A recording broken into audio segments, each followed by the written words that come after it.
everyone. Thank you for joining us for Table for Two, the game where we pick up where the last one left off. My name is Jana Harrison, and tonight I am in the player's seat, and I'm joined by Nick Kennedy. Nick? Hello. We're picking up where we left off a couple of weeks ago because behind the scenes, it's been a little while since we've recorded. So we're dusting off the cobwebs and getting back into it. So. Yeah. So let's see here. Last time we met, I was the DM. And when we left off, quite a bit had happened. So Reeve and Quinn have gone through quite the adventure. They have officially broken 3 seals, is what we have found. And in breaking each of these seals, we have found that a little bit of madness and reality bending has happened with each fracture. Quinn is where we last left, and Quinn was summoned to the Grimfire Library by a mysterious entity that we got a little more familiar with during our last session called the Hollow Woman. With a set of cryptic clues and some fragmented memories, Quinn learned a little more in that this was not the first time that these seals have been broken or attempted to been broken.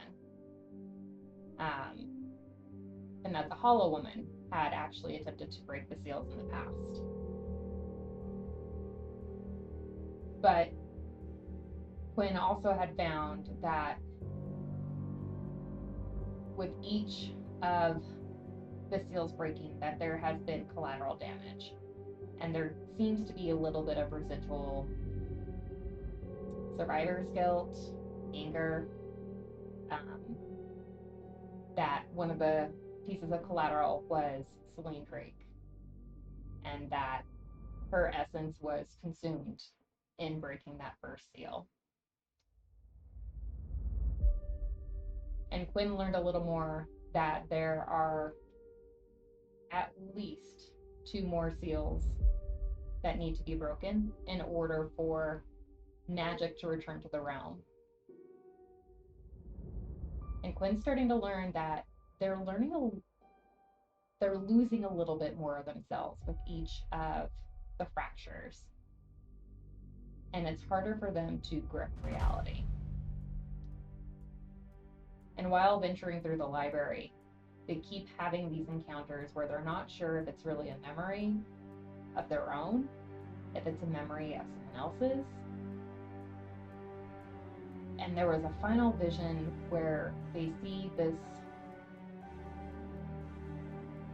seemingly apocalyptic realm. And they're pulled out of it just before they can see further into it. And they wake up on the floor of the library. And that was where we left Quinn. And when we pick up is about 3 weeks later. Quinn and Reeves so far have claimed 2 artifacts, relics, that have been used in the breaking of the seals, the rituals involved in breaking the seals. And in their kind of last encounter with the veil and what might beyond, like you said, they were left perhaps with more questions than answers about themselves, about reality, and their goals. So it's now been 3 weeks since those visions, since the spaces of haunting silence, and since that name, Hollow. Quinn, you've remained in Varnes, hard at work in the Rutherford Conservatory, but it feels foreign now. Nothing quite feels like home. The city itself has changed. Most notably, the sky. By day, it seems pale and distant, faded to canvas. But by night, the constellations that you used to find familiar and inspire some of your abjurations even have twisted, disappeared altogether. In their place, new stars have appeared. Golden light, but somehow cold, distant, and black. A few of them form a gentle arc above the city. Mine. Some astrologers in the school have taken to calling it the Shepherd's Arc.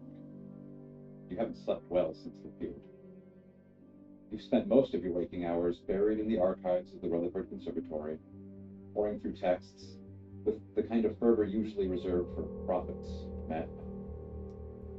Your notes spill across your desk, down your chair, onto the floor, your ink-stained fingers flicking between old tombs and pages of Elspeth Bay's research notes, and your own increasingly erratic journal entries.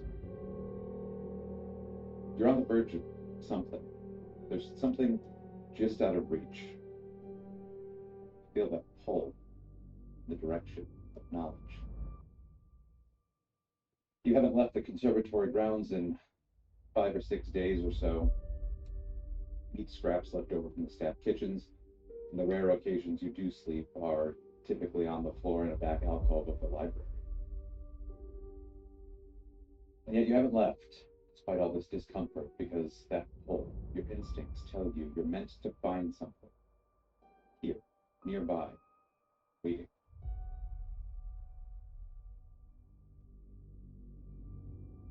You've been obsessed. Close your eyes. What piece of this puzzle do you see over and over again?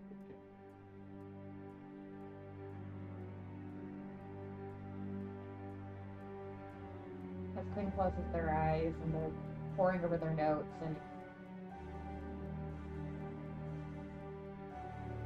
obsessively coming back and forth between them.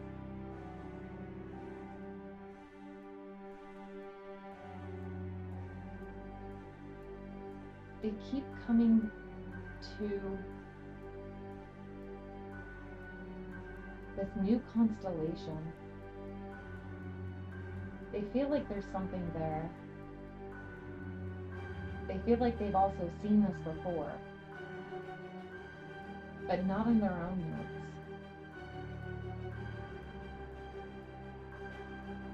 And they keep trying to find where they've seen it before.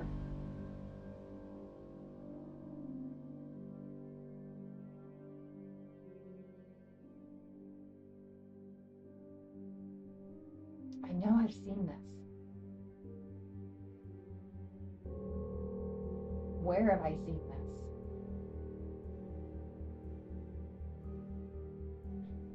As you flip through the pages before you, looking to correlate the newest constellation against historical references and all the various pages, and kind of frantically flipping through the things spread out before you, you notice a sort of knocking sound from off in the distance, and a shadow kind of passes through the light that's been flowing in from the open front doors of the library.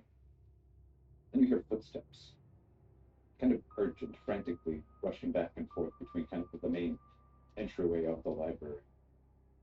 You hear things being shuffled around, and the faint but frantic panting of somebody clearly in search of something. And at this point, you're set away from sight, sort of kind of buried behind a stack of books at a small study desk. Quinn's gonna stand up over the stack and kind of peek over. Hello? Can I help you? You hear and see from your kind of haze of study, as the light kind of solidifies and shapes start to take form again in your vision, a somewhat familiar looking figure, arms full of papers and books, hurrying frantically, like I said, back and forth, looking down the aisles of texts, checking around corners, and then turns and spots you and begins to beeline straight for you. Oh my God, Quinn, I thought I'd lost you. Didn't think I'd actually find you here. You need to see what I found. It is somebody you've only met once before, but have been searching for in the past few weeks. Marcellus Locke has been hard at work trying to track you down. I've been asking around. I checked in Lou. I checked in with the bartender there. I got your note. I even found your home, or what was left of it. I waited to see if you'd return. People said they hadn't seen you in days. Came to the conservatory. This place is massive, and it seems as though there's no one at work here anymore, even.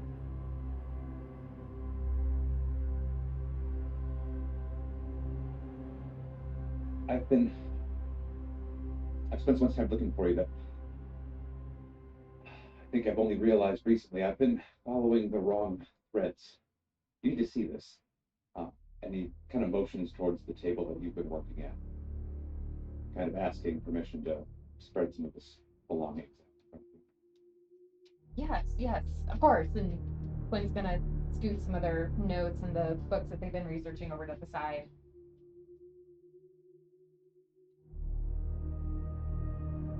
Yeah, I've just been pulling at all of the wrong threads, or maybe just following them in the wrong direction. I don't know, but he starts to kind of flip through his notebook, his journal, kind of looking to get himself on track, and he's laying out the parchments and stuff behind you.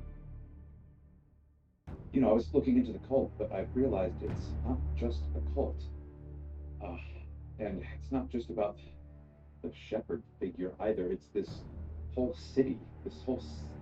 City, every part of this ground is involved. It's kind of slamming things around on you. Pulls out this brittle sheet of like this old vellum, not white paper, some very kind of ancient document, a blueprint of some sorts. It looks old. The ink has kind of bled throughout the fibers. It's a floor plan, almost like a cross section, actually, an elevation style cross section of the Rutherford Conservatory. Look, see, they didn't build any of this originally as a school. This wasn't meant to be about education. It was a lock, a seal. There's a bunch of them all throughout the city, but this was one of the first, I think. He points to the various kind of layers drawn on this blueprint and points out that what is the school now is built atop some older subterranean structures. There's these just old architectural notes and even some scribbles on the side, and he pulls out other papers, starts kind of just indicating the central spire of the conservatory was constructed directly over what was labeled as a sealed chamber.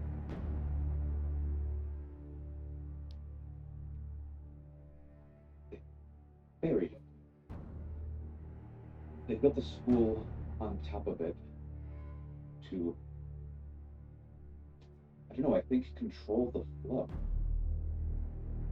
If these notes I'm reading are correct, I think the Rutherfords, the ancient Rutherfords, were trying to own magic, control the flow of magic. They used some old, like a crook, I think it was called, this is kind of flipping papers, the crook of the first word. I believe it was a gift from this shepherd figure. Symbolic, maybe, in nature, but also somewhat powerful on its own, connected to the sort of wellspring of magic into the material plane. I believe they used that relic in the ritual that created the seal. I think they buried it in the same chamber, somewhere nearby.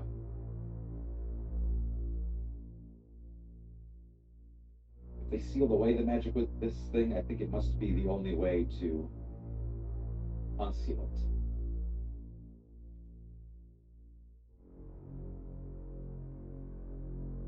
But I don't know.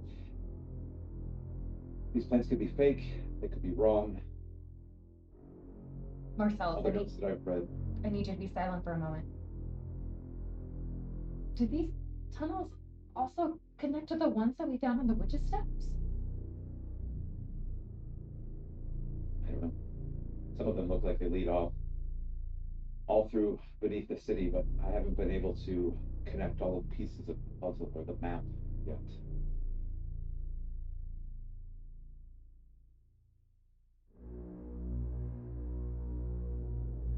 Is there more than this Crook sealed beneath the school? I think the Crook and the seal are both buried beneath the schools. And I think the entrance has been hidden in the school.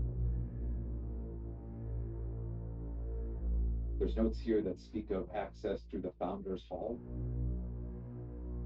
and supposedly some kind of added protection. A small fragment of stone, I think broken off of the Crook. It's referred to here, as these flipping papers, as a millstone. Just a chunk of rock that seems to have the effect of suppressing arcane magic. It seems to be the thing that's needed to unlock whatever door leads beneath the school.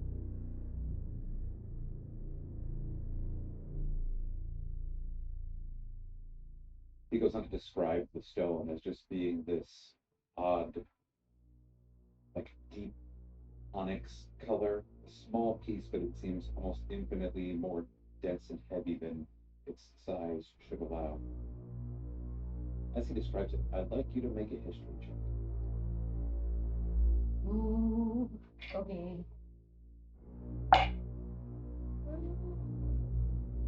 See here.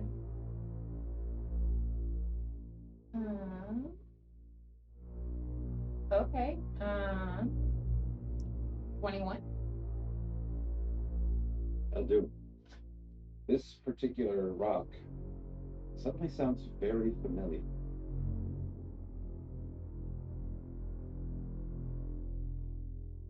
You've seen something that fits this description very often, very frequently in your time with it.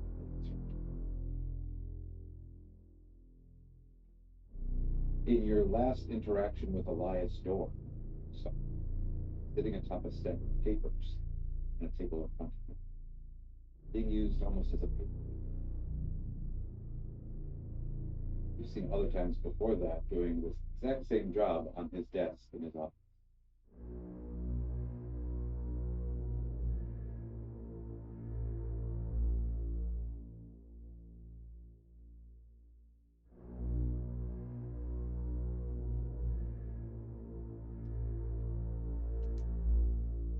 Right? Marcellus, if we know where we can get a piece of this. You've come across it? Yes. Or at least something similar. Where?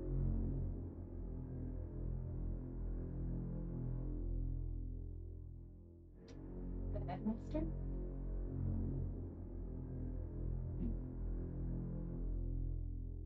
Interesting.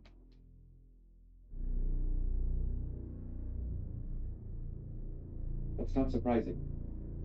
It sounds to me, through all of this research, and I'll admit I haven't slept much, so all of this could be meaningless, but if everything I've read is even remotely true, this Church of the Shepherd, this cult, more widespread through the city than we've maybe been aware. I don't think they are as unified as they used to be in purpose. I think they were started by the Rutherfords, meant to reinforce them and bolster their control over magic. But over time, I think that responsibility has continued to be passed down through their ranks. But the things I've heard out in the city lately makes it sound like there are maybe split factions in the church, looking towards different goals. Some want to uphold the original mission, maintain the barriers that keep this font of magic sealed out of our plane. I think others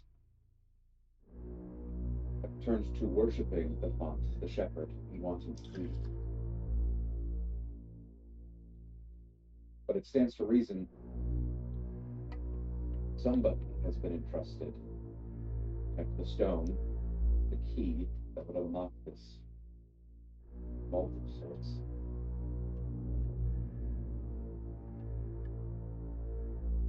Makes sense, it would be the headmaster of the school.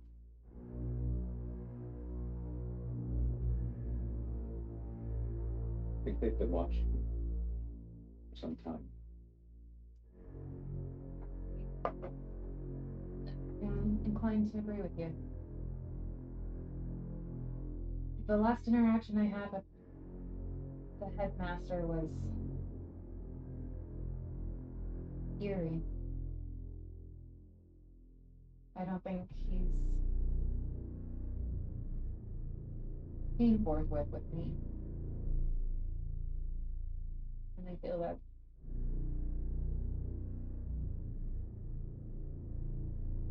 I don't believe I can trust him like I used to.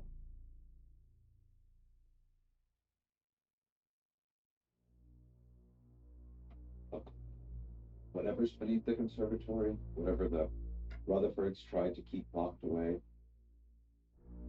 if we or you don't get there first, they might. Somebody from the church, with either side, I don't know, but they'll get there. They won't stop.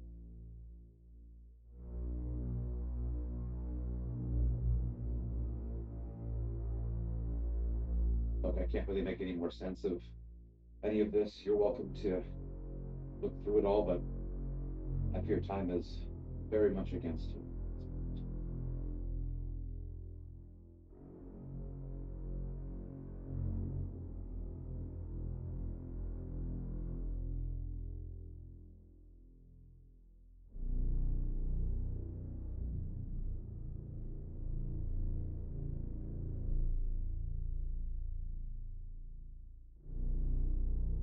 Marcellus, how do I trust you? Good question. I don't know that you should. I don't know that you should trust anyone. Speaking of trusting anyone, where's your friend? Last time I saw you, you came to visit me with an orc friend? Marin? Yes, that was their name. Are they okay?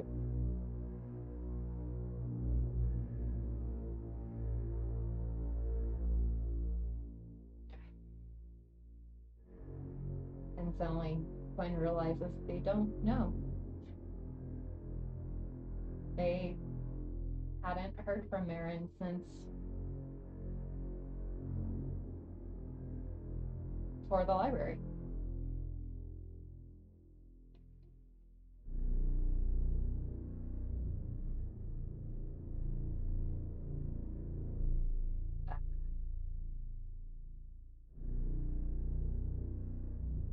I'm not sure, actually. I haven't quite been myself.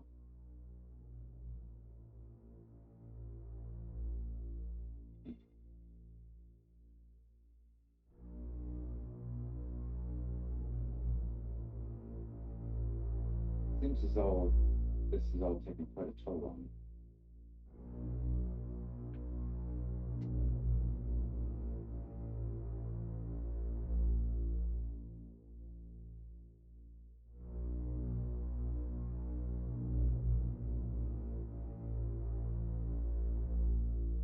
Yes, in a way. Marcellus is like actually kind of looking you over for the first time. He was so animated and excited about finding you and talking about the things he's uncovered. Finally, kind of like takes in your overall appearance. You look haggard, disheveled, malnourished.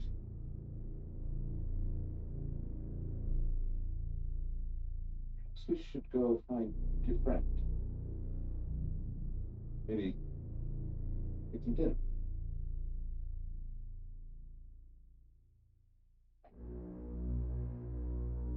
I think that, mm, yes.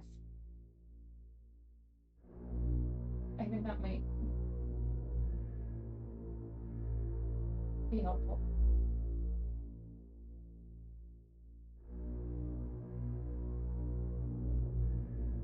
Do you know where they live? I do. Yes, I do. I don't think that the city has changed that much.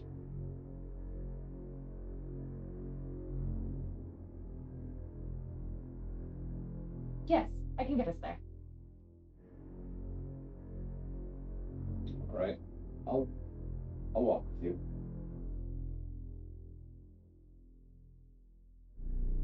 Let's not leave these notes around, though. He starts to just kind of pack the stuff up and kind of push it towards you to put into your bags or whatever. And Quinn starts to realize just how unsettled they've become. Not just physically, but mentally. The the strain of carrying everything, um, essentially what feels like the weight of the world on your shoulders, and very uncharacteristically of them, they begin taking their notes and shoving them in their bag. Not in any order, not in any particular methodology. Just taking anything that they can grab and putting it in their bag.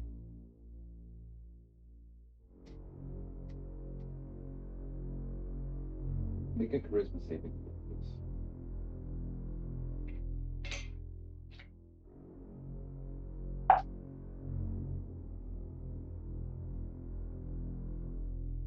Five. You hear Reeve's voice speak to you as though there were somebody. It's the Reeve were standing right next to you. Slow down, Quinn. You're right.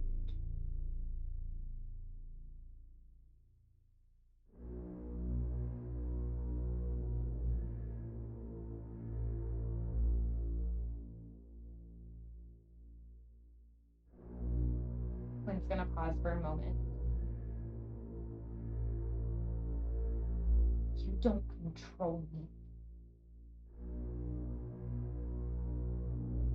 And they're going to still put the notes in the bag. A little more aggressive, but with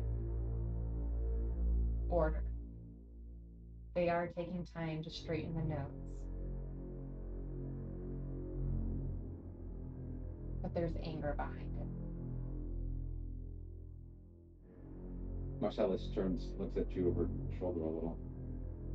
Sorry, what did you say? Nothing. Everything's fine. I'm just getting the rest of these notes. All right. Best we be on our way. And starts heading out towards the door. Will eventually let you catch up and kind of lead the way towards Marin. And as they I go out the door, Quinn closes the bag.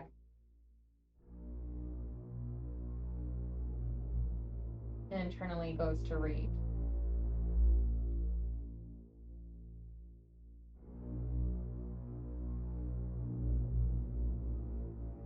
We play by my rules when I'm in control. Make another charisma saving.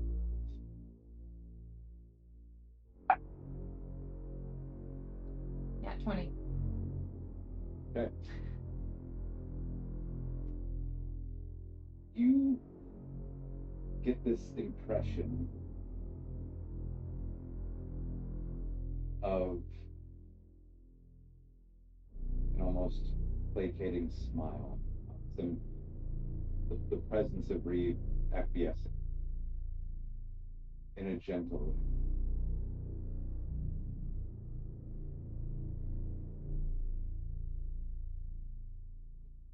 As you walk out into the city, the sun is setting. The hue of the sky has taken on this rich amber golden color. But it's not entirely coming from the sunset.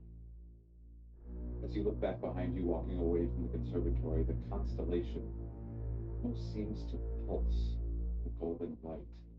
And the crooked arrangement of color just feels like it's a mocking smile as you walk away from the conservatory. And the sky seems to weigh down further into the city.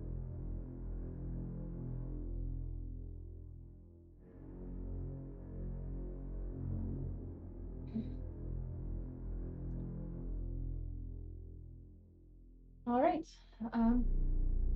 Marcellus, let's go ahead and check in on Marin.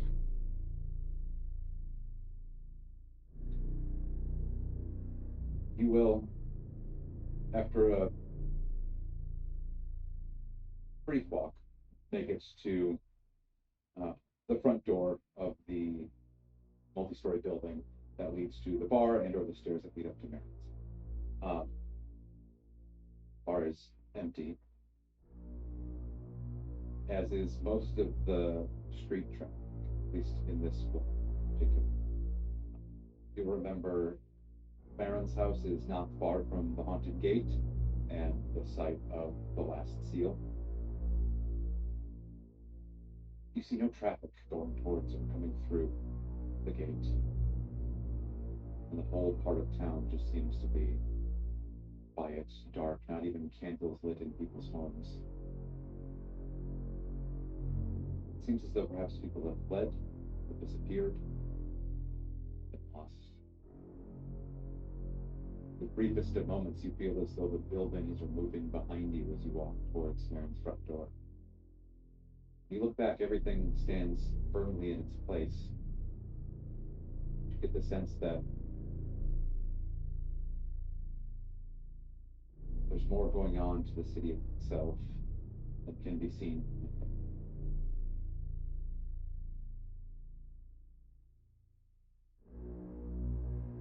You walk up the steps, knock on Marin's door,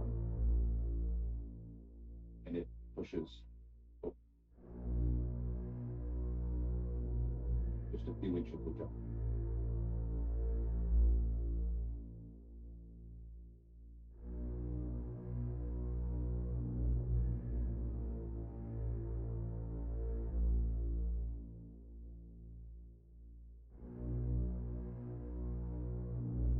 What is your passive perception? It is a 14. Okay. You hear a very faint noise coming from inside. The room is dark.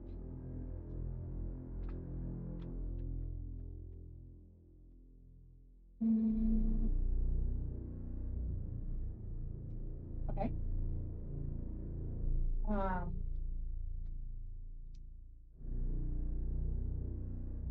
Quinn is going to reach into their bag and they are going to grab one of their pins from the study that they had been using earlier, and they are going to cast light on it, and they are going to cast a dim light so they can see into the room and Okay. use that sort of as a torch going in. It will illuminate, pretty much just enough to see everything relatively clearly. Aaron's place isn't huge. So as you kind of poke it into the room, it starts to illuminate what looks to be, part of his kitchen, part of their open concept kind of living space. You have to push the door probably fully open to see the rest. Um,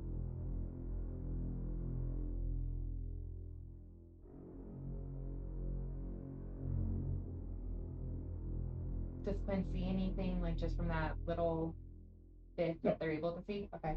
But Quinn, Everything looks normal from what you can see so far. Like the space doesn't look, disheveled or anything. It looks like familiar Marin's apartment. okay. So Quinn's gonna go ahead and push the door open just a little bit more. And they are going to go ahead and prepare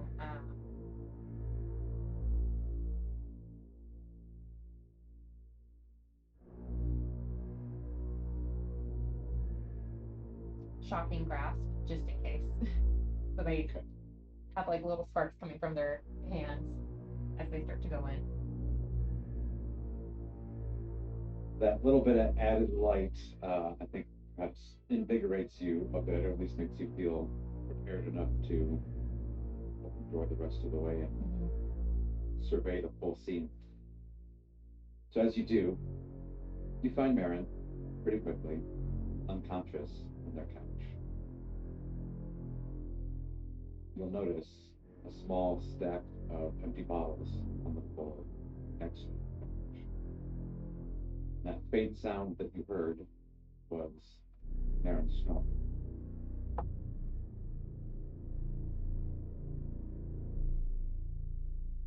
Marin.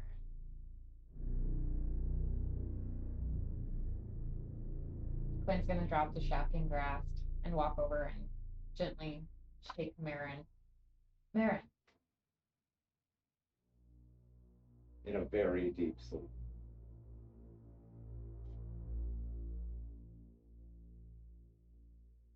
Quinn's going to look over to Marcellus. Don't Sort of waiting politely at the door. don't judge me for this. And he's going to shove Marin like more so like off the couch to see if that will wake him up. Marin crashes onto the floor and bumps into some of the bottles. They go, kind of flying across the floor. And at the same time, just kind of like snorts themselves awake, like, and like start to just kind of roll, push their face off the floor because they just full on face flopped down, and will kind of sleepily look up toward you. Oh, Quinn.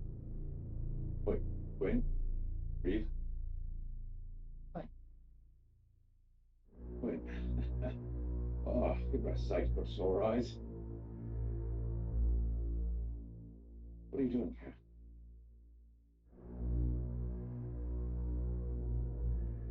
I was worried.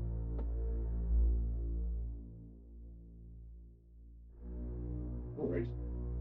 Quinn, I've been worried sick about you. Didn't you get any of the food I left for you?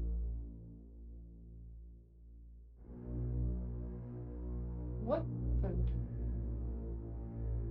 I came to check on you. School. Brought you a care package just 3 days ago.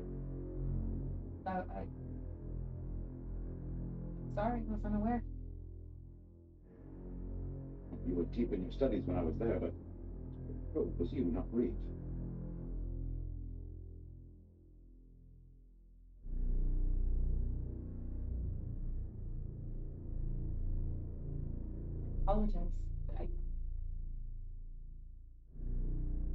have not been myself there.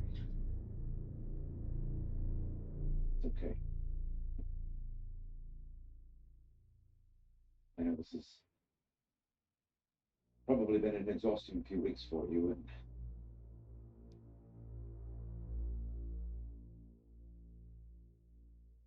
I admit I've been a bit out of sorts myself.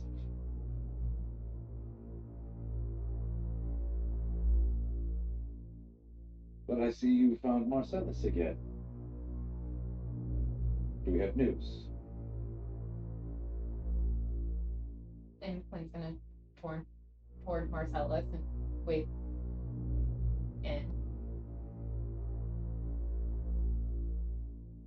Marcellus will kind of immediately dive into retelling all of the things that everybody shared with you. Just get Marin caught up to speed. Oh. It's almost like we have to go rob the headmaster.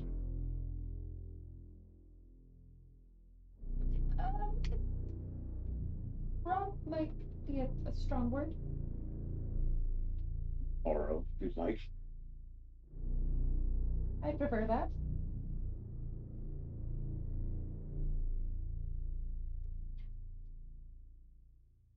Well, let me clean myself up. Perhaps make something to eat for all of us. You both look worse than I feel. Give me a few moments. Baron will get up, change, rinse off a little, go about fixing up some dinner for all of you.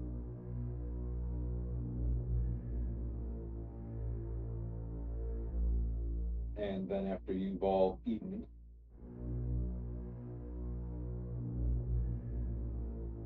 well, Marcellus, I wouldn't expect you to come join us in this endeavor. I know you prefer to stay behind the books. I do believe Quinn and I have some business to do.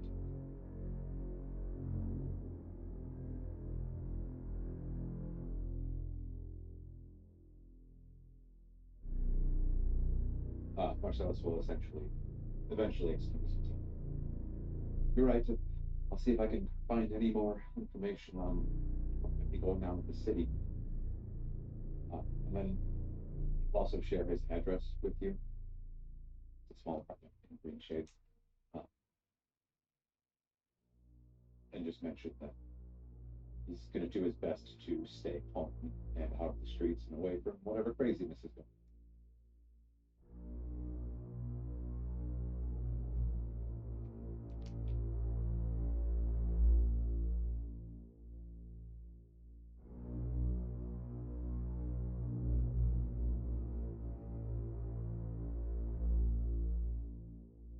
Okay. What do you think? Are you up for this?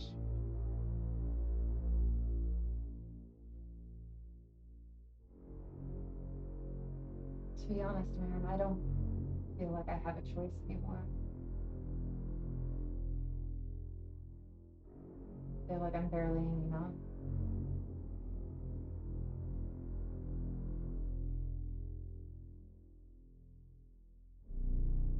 I thought I wanted to save magic. I thought I knew who I was.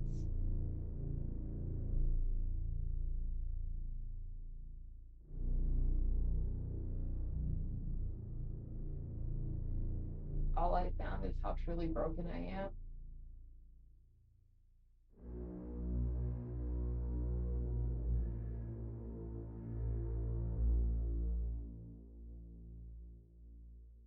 Maybe this will help fix me.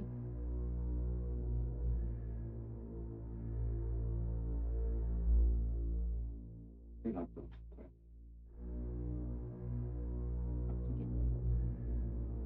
Sure, everyone's a little broken. And sure, you've got two voices in your head.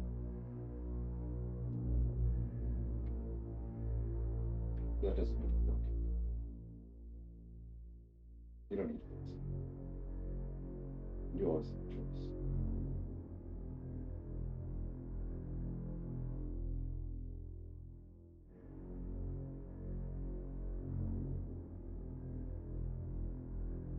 Marin, I've not always been particularly warm to you?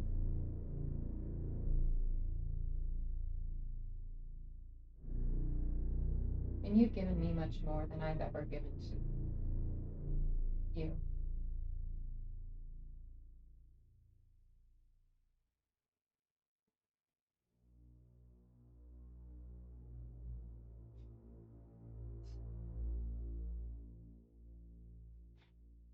You made me realize what a selfish person I truly am. I hope that we can fix that.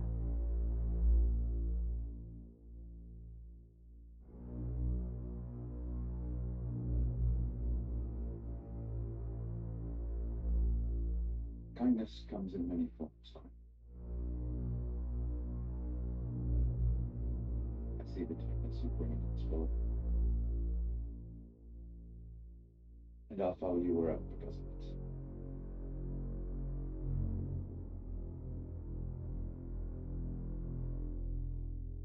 It's up to you. What do we do?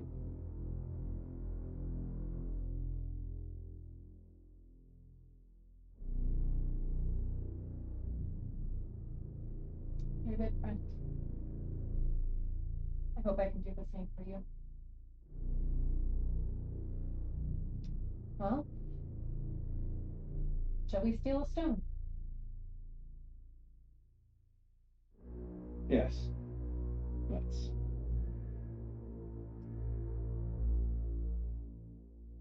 It is late night by the time you exit Marin's. Having, I think, maybe discussed briefly going into the conservatory, finding the headmaster's office, hopefully headmaster, and then looking for the founder's hall from there.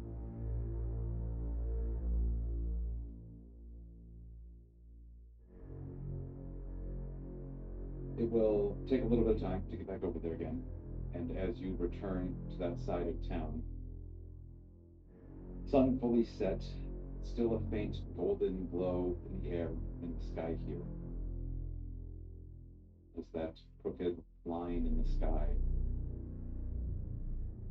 seems to welcome you back towards the school.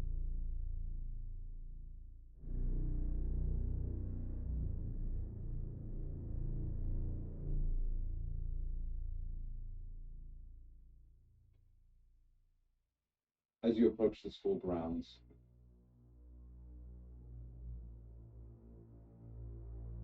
they appear empty still.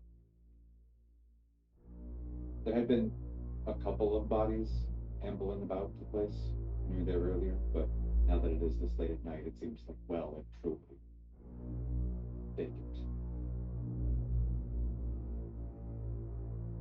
You know your way around. You know where the headmaster's office is. You can work your way there if you'd like. Okay.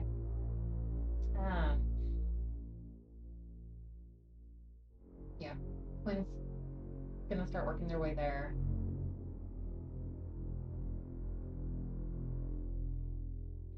And they do have the mask and the shroud with them as well, correct? I assume. Yeah. So, yeah. Okay. Just want to make sure because I want to double check those before we take you too much further because the first sin of every player is forgetting which items you have with you. All right. I assume all the important stuff is in your bag. Yeah. All right. So we've got the shroud and we've got the mask. So we're gonna go ahead and continue toward the headmaster's office, and Quinn is going to try to be as quiet and stealthy as possible, and is going to encourage Marin to do the same. All right. Make a stealth check, please. Of course. Okay. Let's see here. Quinn, what is your stealth? 21. Okay. 17 plus 4. Not bad. Okay. Marin got a nat 1. Oh, Marin, my friend. Okay. Never one to move quietly or easily. Um, Marin, on like squeezing in through this kind of side door that you let yourself in through, accidentally drops a few trinkets out of their pockets, and a small glass vial breaks kind of loudly on the floor at their feet. Um, Despite that, no one immediately comes running, and nothing immediately seems to have changed about your surroundings. The interior of the conservatory is dimly lit in most halls, with a couple of candles and/or torches burning here or there. Many of them burned down or out completely, and lots of things appear just sort of disheveled. Uh, Long, like runner rugs down some of the halls are kicked aside. Some of the curtains over various windows seem torn, some are drawn.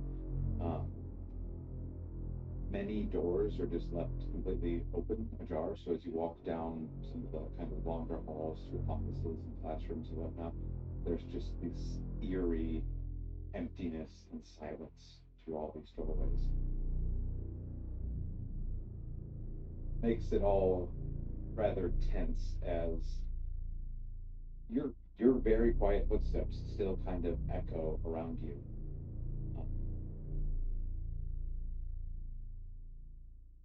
and you can't tell if what you're hearing is necessarily your noise or something else off in the distance of approaching.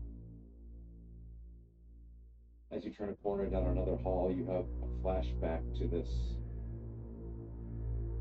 out of body, ethereal experience of being kind of lost in the school turned maze and seeing a reflection of yourself in real flesh talking to you and guiding you. And as that ghost kind of fades from your imagination and your vision, the rest of the dark halls just kind of stand yawning out before you. The headmaster's office now is just sort of down at the end of the hallway you stand at currently. Two of the doors in this hall are ajar. There are a couple of other offices nearby. The door at the very end is the headmaster's, and it is closed.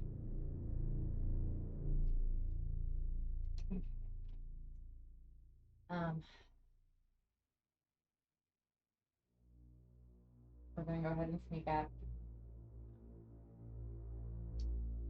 Quinn wants to check to see if there is um, any traps or alarms on the door. Make an investigation check. Okay. This stuff's really like 17 to me. 17, 23.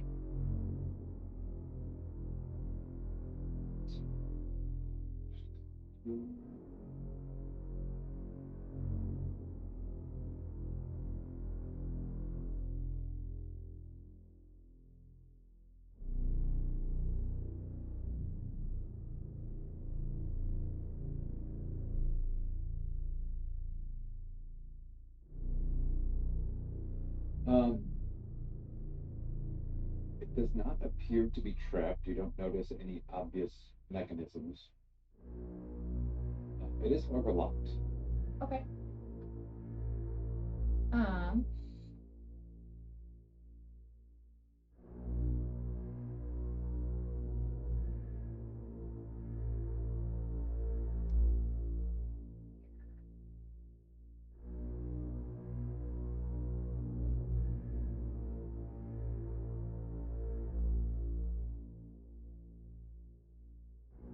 it's gonna turn to Marin. Do you have anything to open a lock? Quickly? Well, quietly is a different question, but I should have something. Starts just kind of like rifling through pockets and stuff. And ultimately pulls out what looks to be like a wine key, a corkscrew of sorts. Oh, let's try this. Um, why don't you make a sleight of hand check with advantage as Marin is going to be helping. Sort of count this as the both of you working to get the door. Okay. I'm gonna use someone that's been rolling really good for me tonight. So it does get. Oh, it did! Yay! Okay. So sleight of hand with advantage. So 19. Okay, that'll do it. So this little tool that Marin produced, it does have like a little corkscrew on it, but it also will kind of flip all the way around and reveal a couple of other small tools. They don't look as though they're intended to necessarily be lockpicks, but they do seemingly fit inside locks. And then Marin pulls a little like bobby pin out of their wrapped up hair as well, and just starts like working that in the lock at the same time as you twist the other piece, and you hear this just slight subtle click of the tumblers kind of aligning with the lock opening. Once the lock has been disengaged, unlocked, Quinn is gonna go ahead and they're gonna push the door open and like peek around, see if there is anything else in the office, specifically trying to see if they can find the gnome stone, the paperweight. Okay.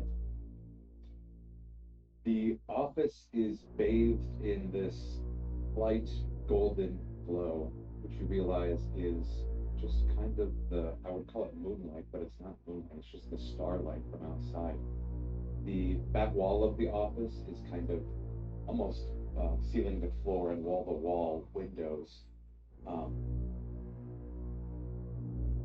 the curtains that would typically cover them are fully open, and so all of this just kind of natural night light pouring in and just kind of gently illuminating the room. A very, very dim light, but it gives all of the dark wood and red plush fixtures this just odd kind of glow to them. Right. They almost seem to kind of like radiate with this fuzzy warmth. It's a rather large office, bookended with literal bookshelves on either side, almost like a miniature library. A few altars on either side of the door with glass cases on top, just displaying a few old kind of magical artifacts.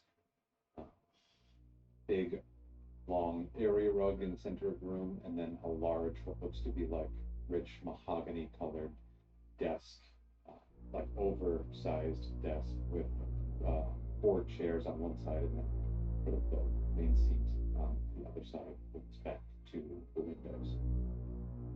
Small stacks of papers, very neatly left out on top of the desk. There's no one there, and it looks undisturbed.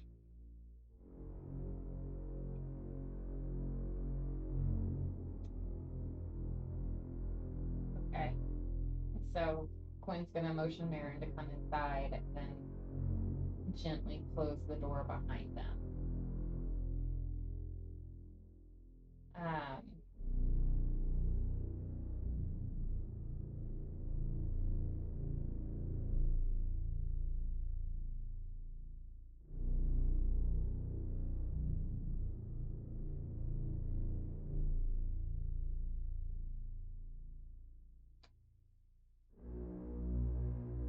and in that observation, when looking around the room, Quinn didn't directly notice the stone, did they?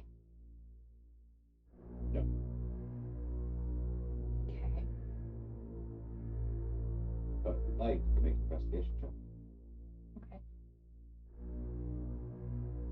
I'd also like to cast Detect Magic to see Okay. if Quinn can pick up a magical aura from the Null Stone. So I'm gonna go ahead and cast Detect Magic, and gonna do an investigation check.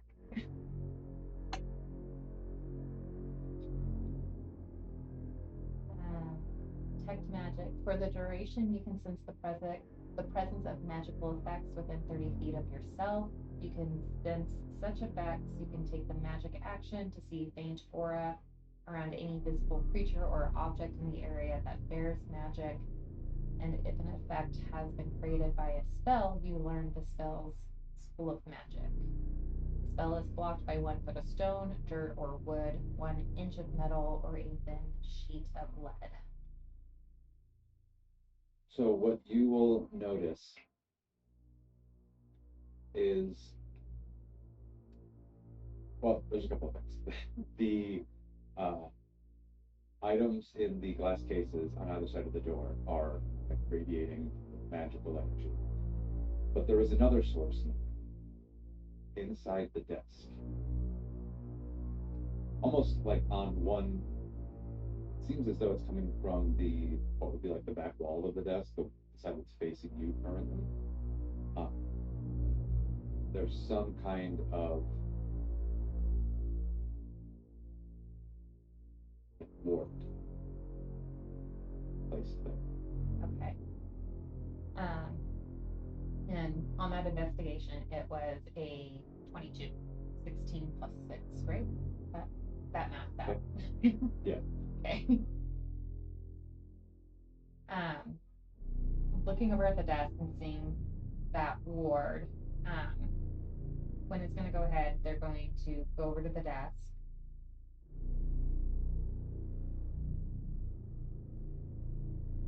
And start seeing if they can open any of the drawers to see if any of them are locked or they open easily or not. They are all unlocked, and you'll find with your investigation roll, the top right drawer seems to contain a false bottom. Okay. That is locked with a mechanism that, if not properly unlocked, will trigger this ward to like potentially unlock. Okay. All right.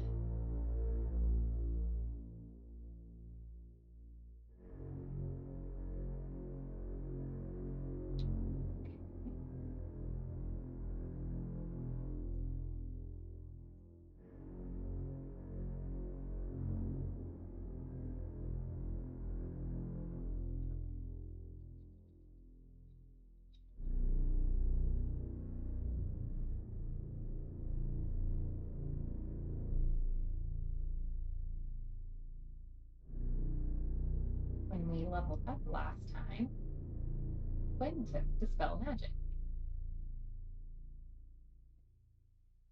Let's see here. Choose any one creature, object, or magical effect within range. Any ongoing spell. Level 3 or lower on the target ends. For each ongoing spell at level 4 or higher on the target, make an ability check or use your spell casting ability and successfully check the spell ends. Okay, so looking at this ward and using the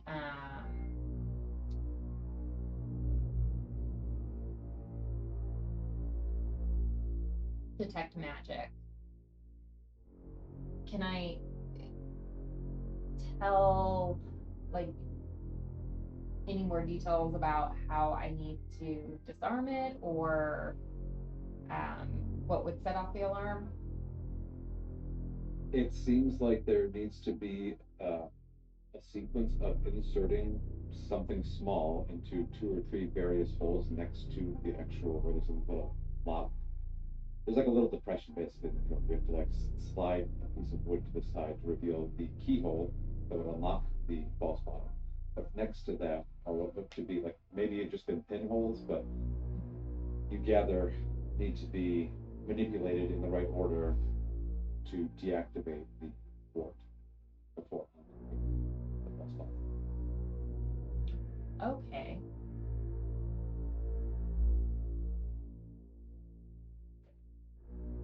So instead, Quinn wants to look at those and see if they can tell if there's any specific, like, I guess, wear and tear that would show, like, either the order or how to manipulate those items or what could unlock them. Make another investigation check. Okay.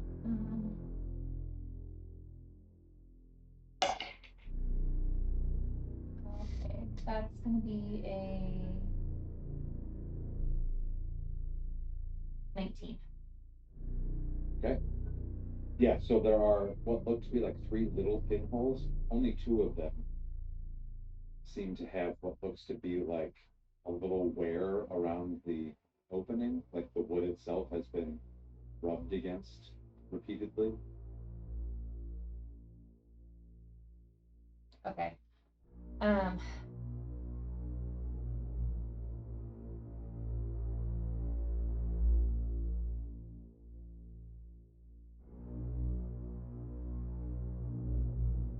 Marin, do you still have that pin?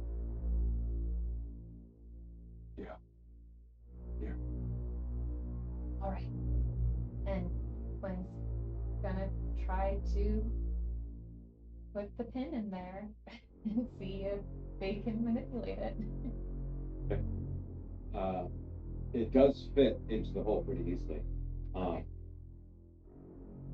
Why don't you make a sleight of hand check with advantage, please? Okay.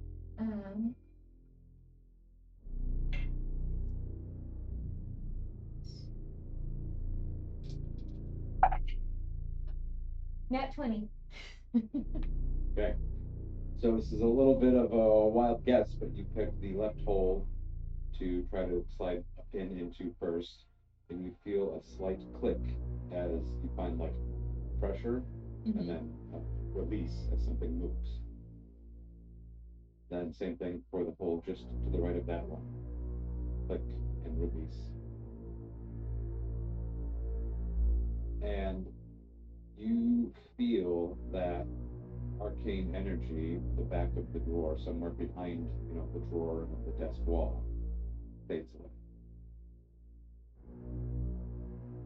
And then it's a simple matter of just kind of picking that little lock. And suddenly the bottom of the drawer is lifting up out of it, reveal a small little storage space. Inside is the monster.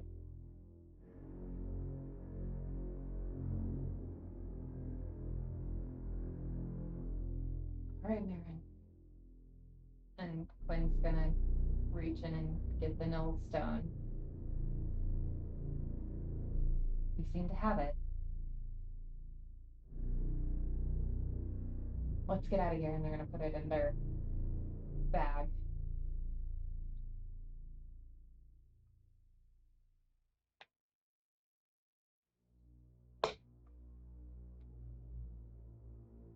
Where to next?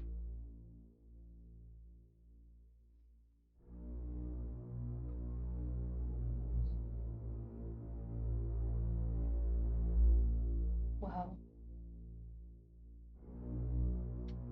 Marcellus said that there's something beneath the school that seems to be sealed down. A crook?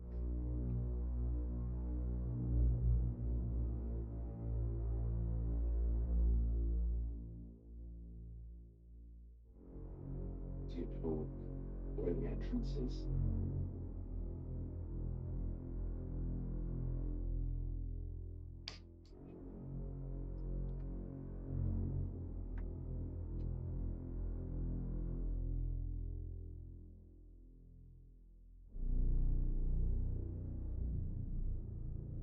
Do I recall where the entrance is?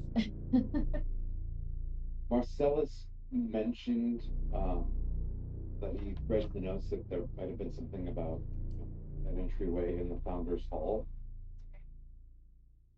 And you do know where the Founders Hall is, but that doesn't really give you much to go on. There's no doors in the Founders Hall.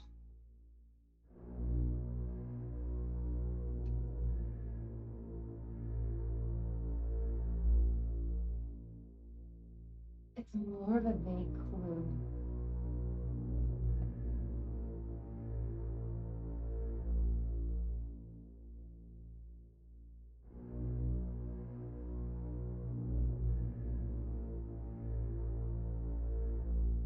I don't think it would hurt to look and maybe see what we can find.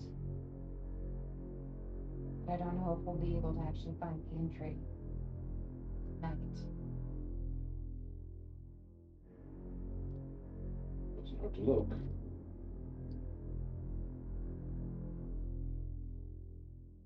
Let's head to the Founders Hall then. And you both, kind of quietly let yourselves out of the office. You try to relock the door behind you. You're pretty sure you've locked it successfully. And head towards kind of one of the opposite wings of the conservatory. Uh, the Founders Hall is actually nearest to sort of the center of the building. It was one of the original constructions. According to the plans that you saw and what you kind of know of the school's history itself, it might have served as like a kind of standalone classroom at first when all of Wooltown was like a frontier town almost, and things were just kind of popping up randomly. Um, and then that single room was sort of remodeled into part of a hall and part of a wing, and then other stuff was built onto and around it. Um, and it was essentially just kind of closed into the building proper. So it only has one entryway, which is just kind of like a big archway off of another hall. And it now serves as sort of like a memorial for teachers that have come and gone, headmasters that have come and gone. There's paintings depicting self-portraits mostly. Uh, Lots of these kind of important figures in the school's history. At the far end of the hall is a large tapestry that seems to denote the Rutherford family tree in a kind of decorative way. It isn't just like a straightforward family tree, but it's sort of a piece of showing the original Rutherford family, some of their earliest descendants,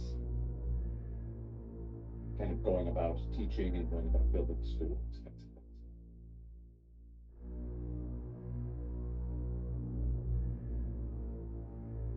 Why don't you make a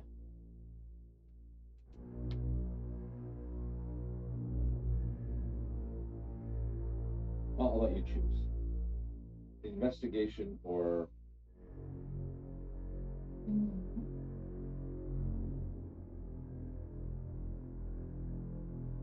gonna go with Arcana this time. 19.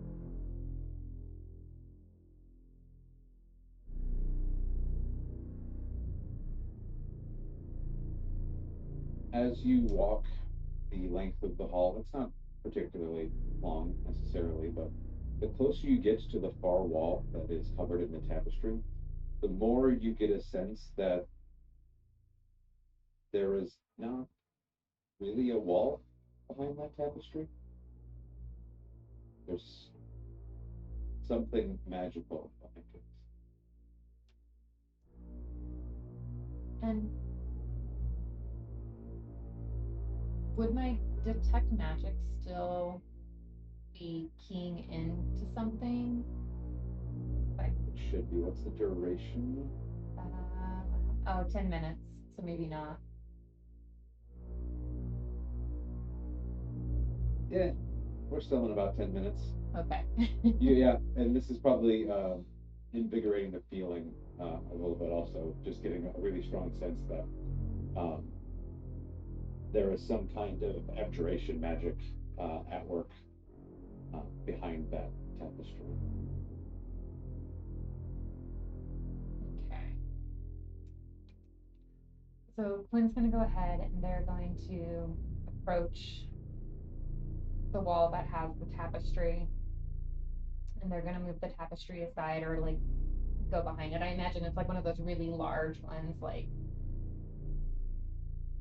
huge decorative tapestries. Yeah, covers the entirety of the wall. So they're gonna. As you pull it aside, you notice that the piece of fabric that you pull comes away from the wall freely. But then you feel it start to wrap around your hand, and it starts to twist and curl around your hand, up your wrist, up your forearm. I'd like you to roll for initiative, please. Son of a bitch. Okay. uh, 16. Okay.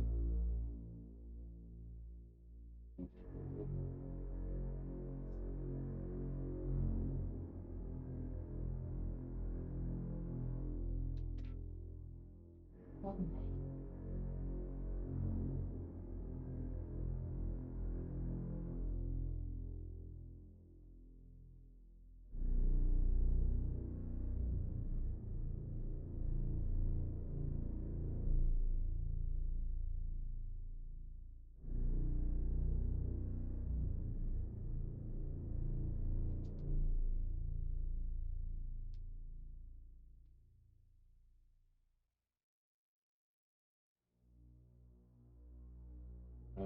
Okay, that was a 0 bonus, so that was 3. And do that. You said 16? yes. Okay. So you're going to go first. The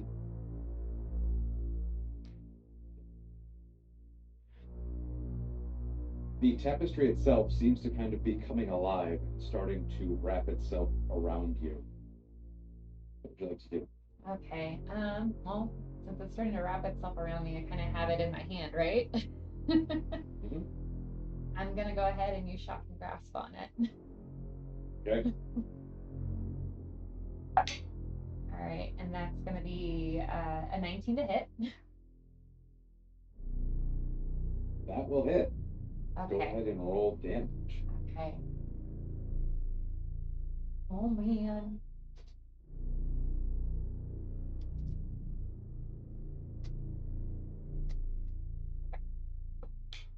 So that's 8, 9, 10, 11 points of lightning damage. Okay. 7 lightning. Got it. The tapestry doesn't really react, but you notice like the bits of the fabric around your hands are singed and burning a little bit, and the energy seems to kind of crackle into the tapestry as it just kind of flutters against the wall. Okay. And then am I like free from the tapestry now? Or is it still on me? Yeah, you're not grappled by it. Okay, cool. So I am gonna go ahead and try to like step away from it. Okay. It is going to make an attack of opportunity against you, Okay, figured. which is a nat 20.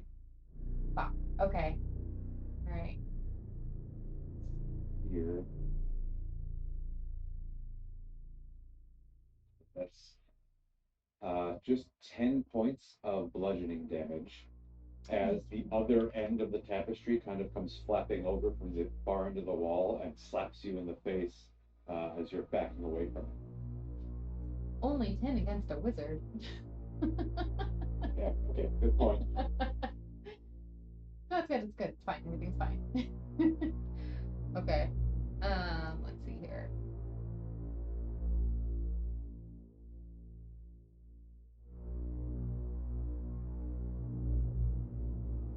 All right. And I think that's all I'm gonna do with this turn. Okay.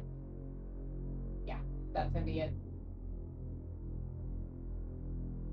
That'll bring us to Marin's turn. will look at you a little concerned. Quinn, are you okay? That looks like it hurt. We just need to get past this thing. All right. And I can light it on fire. Light it up. Marin is going to pull out that little trinket and cast Scorching Ray. Yeah, they're all going straight at the tapestry. Raise it here. Raise.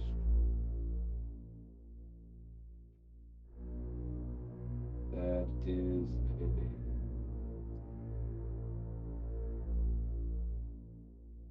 miss.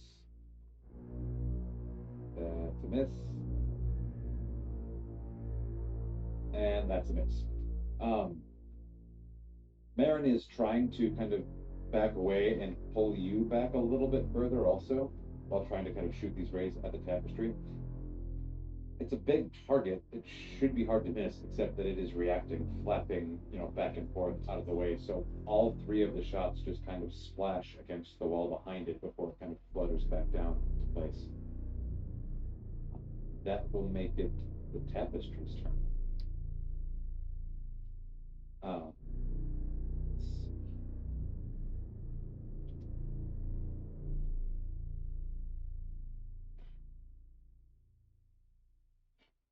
It is going to unhook itself from the top of the wall, where it's just kind of like strung up along a couple of small hooks coming out the ceiling.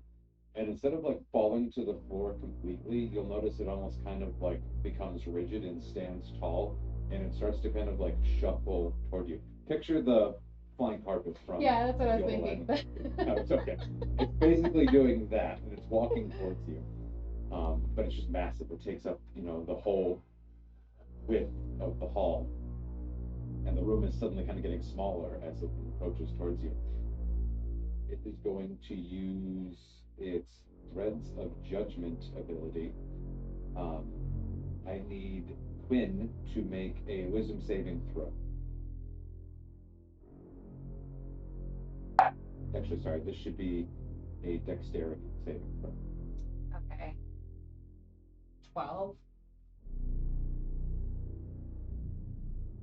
Okay, you needed to beat a 13. Okay.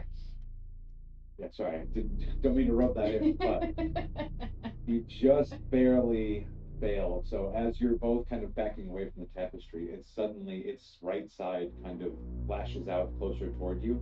And as it does so, bits of it seem to unwind and unravel, and these golden threads kind of reach out toward you and begin to wrap around you, pull you closer to it. You are restrained until the end of your next turn.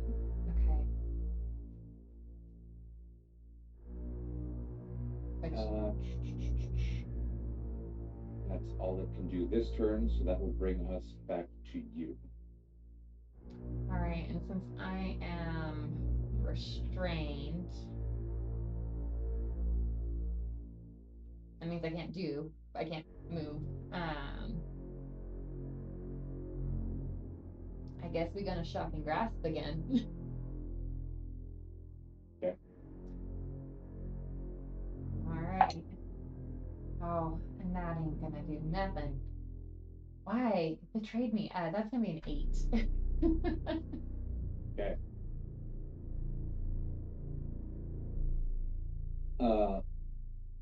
So as you're trying to like get your hand pulled into the right spot to like grab onto it, you find your hands being kind of like tied together, palm to palm, and you're not able to like shock the tapestry itself. At the end of your turn, you can make another Dexterity saving throw to break free, but it will be with disadvantage. Okay. And let me double check something really quick.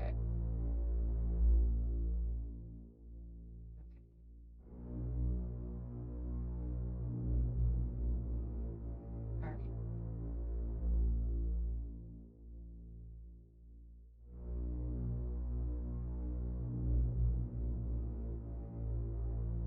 All right, that's not going. All right, cool. Yeah, that's all I can do right now. Did you make your dexterity saving throw? Oh, end of my turn. Yeah, that's right. Gotta do that. The 15? All right. You just managed to slip out. As you're pulling against those threads, they actually do manage to snap them. It's almost like it put a little too much at risk by focusing all of those strands in one place, and you just broke free of them. Okay. So you'll be able to move on your next turn. It is, however, Marin's turn, who's going to try the same thing again. See if they can't just light this thing on fire. It is now starting to try to coil up around you. Excuse me. It's not grappling you or anything at this point, but it is just sort of spinning in the room, and so all of Marin's shots just miss again.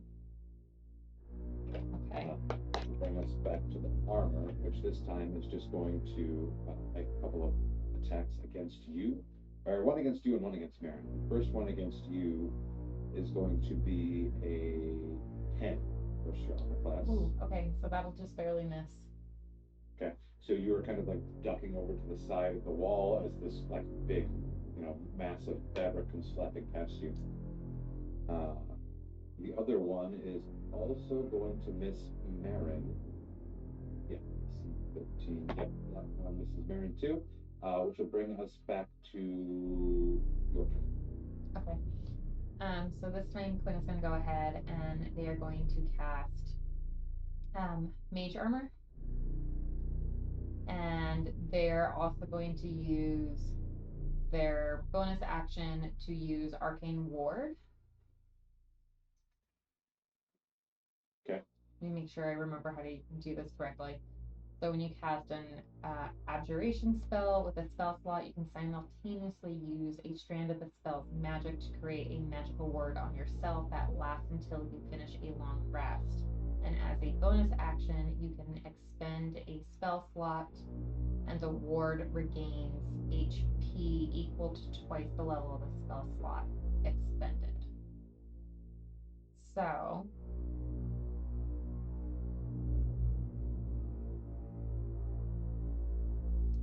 all right, so now it's So you have a ward with 13 HP, is that right? Yes. Ward with 13 HP. Whenever you take damage, the ward takes damage instead, implying any resistances or vulnerabilities you have before reducing the ward's HP. The damage reduces the ward to 0. You take any remaining damage. It can't absorb damage, but the magic remains. Okay. Alright, cool. Alright. That's it.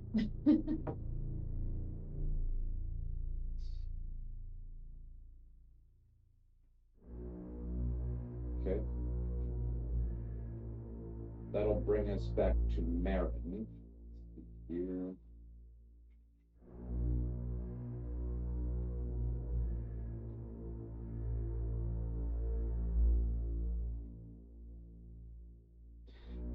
Marin is going to pull out their Eldritch Cannon and use its flamethrower function. So the tapestry has to make a dexterity saving throw.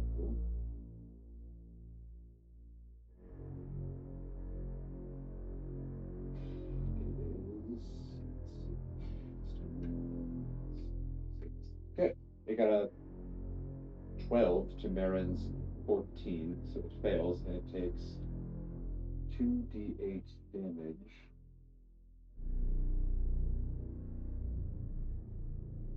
It takes 11 points of fire damage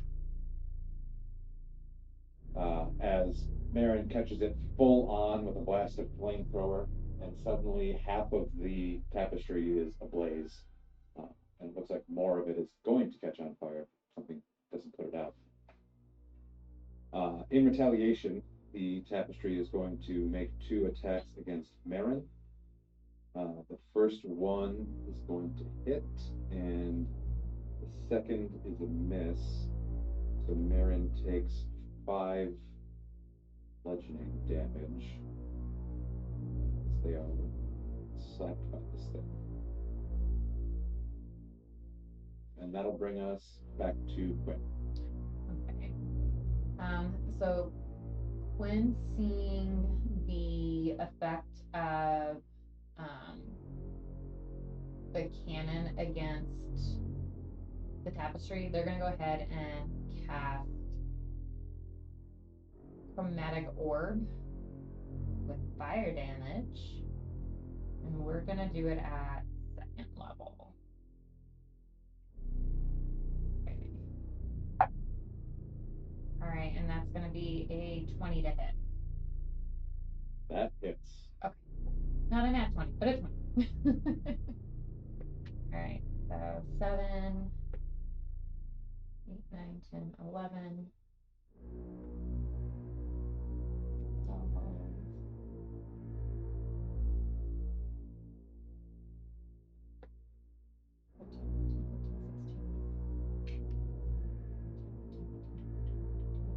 24 points of fire damage. Damn.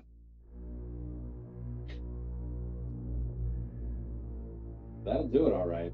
Okay. The whole rest of the thing just burned immediately. Just goes up in flames and just burns away to little ashes that flood the air. Left before you is just a blank-looking stone wall.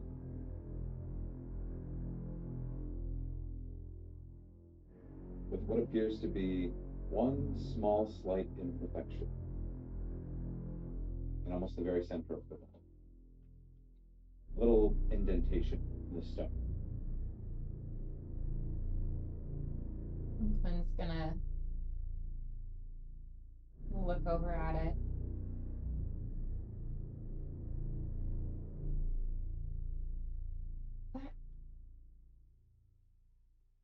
That shouldn't be there. That's not right. And they're gonna walk forward toward the imperfection. Okay.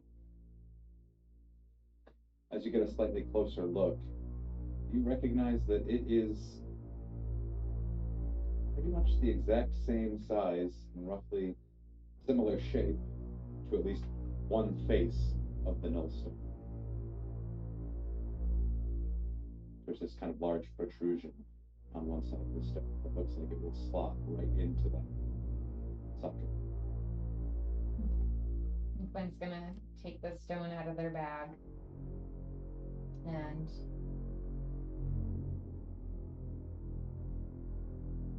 look over at Marin and say, well, I guess maybe we are gonna find the entry tonight.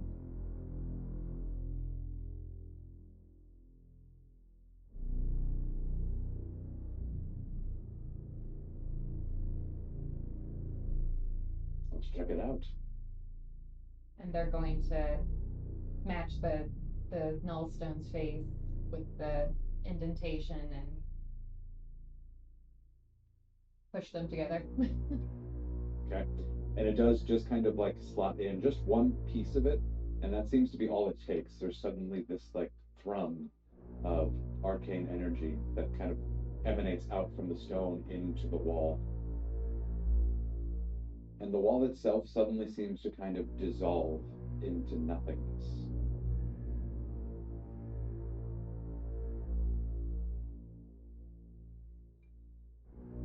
And there's just this small dark hallway that seems to lead out into some larger chamber behind it.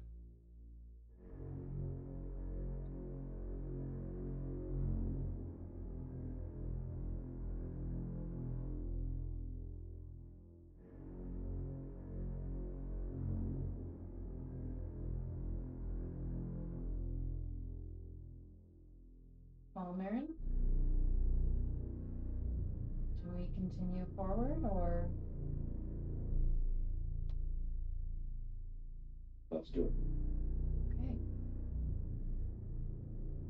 And Quinn's gonna pull out a pin again and cast the light, setting it at a dim light so that way they can see where they're going forward. And they're gonna push forward.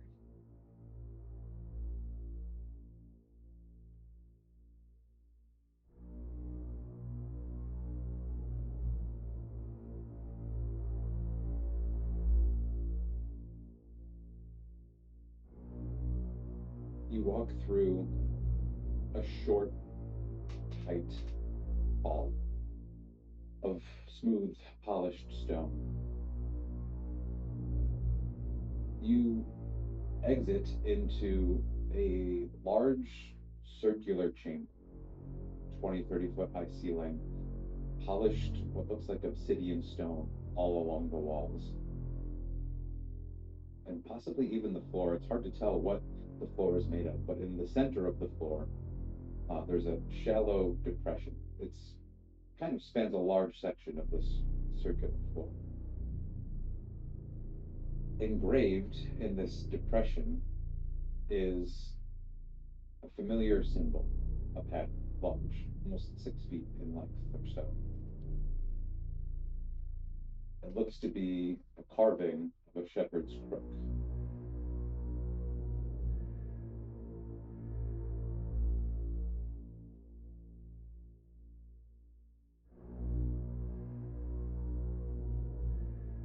At the tip of the crook is another space depression that looks like it is maybe meant to hold a stone.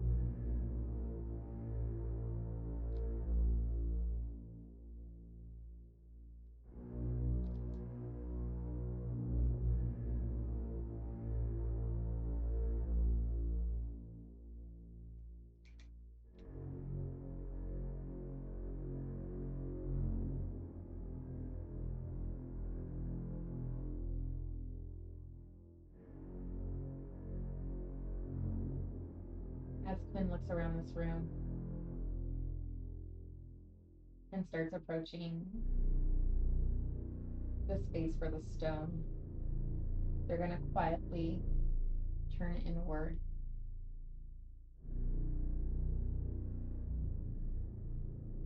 Reeve, can you see this?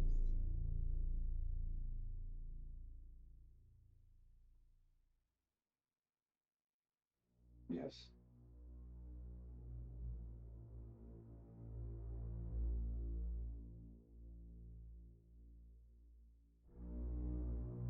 Did you notice the paintings on the walls? And Quinn's going to look around again. There are some pretty faded but still noticeable frescoes painted all kind of around you. It is very faint and you have very little light here, so it was hard to recognize at first, but as you get closer, you notice many of them seem to depict the earliest days of the Rutherford family. You recognize some of the same faces that you saw in the tapestry and that you've seen in paintings in the Founders Hall. They seem to be like a series of stories almost. One of them shows the patriarch of the Rutherford family receiving a golden looking crook from this faceless, massive, robed figure. Others show individuals removing a piece from the stone at the tip of that crook. Another one shows what looks to be the whole family locking the wall with the stone. And then another one depicts what looks to be someone crumbling the stone, sprinkling it like dust into the air. And that one is kind of superimposed over an image of a crook as well.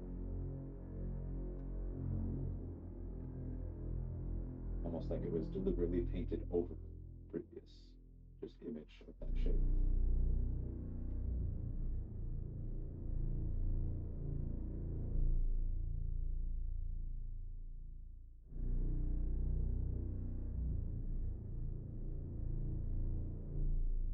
Do we retrieve this crook?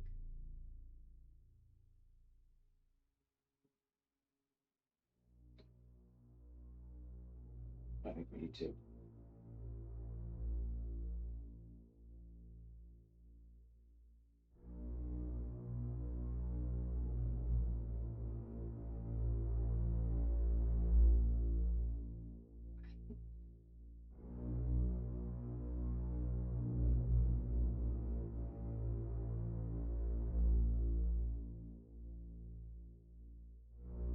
look at the floor again. There's something over there. Okay. As you walk back towards the center of the depression in the floor, it is like noticeably colder towards the middle of the room. In the very center, like I mentioned, there's a carving in the floor in the shape of a crook. It's mostly like an empty channel. And at the kind of tip of the curl is that spot where it looks like the stone could or should be inserted. Make an investigation check.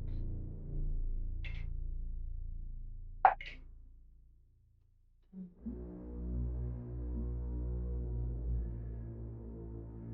23.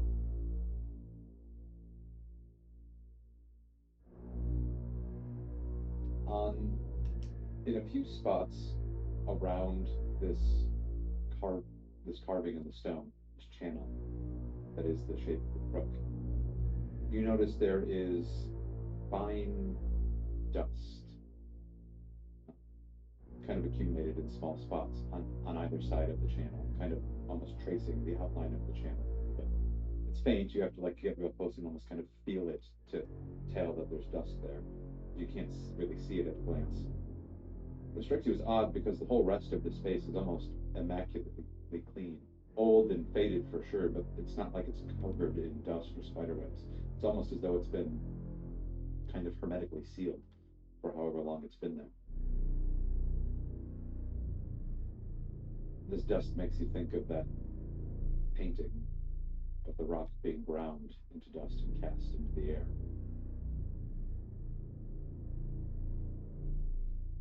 Quinn's gonna reach forward and place their, kind of like picking up the dust and like examining it in their fingertips to kind of see if anything resonates further with them when they do that. You feel a kind of pulsing coming from your pocket or your back, wherever you have the middle stone. Mm-hmm. It almost seems to warm.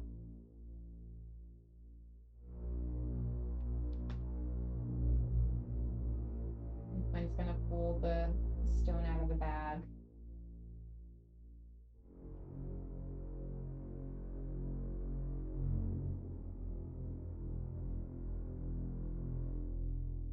Breathe, I'm scared.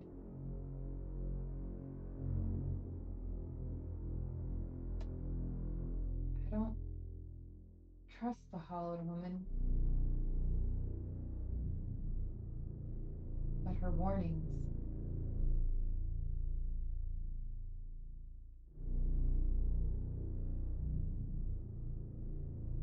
You trust me?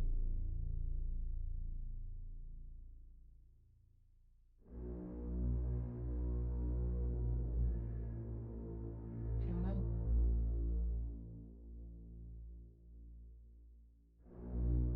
I trust you, Quinn. I'm right here with you.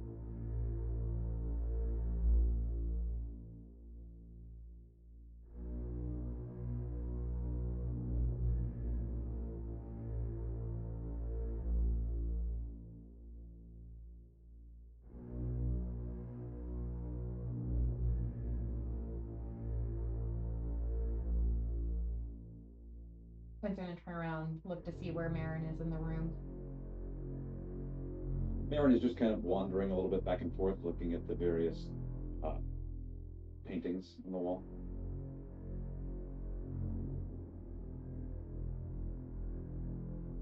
Marin,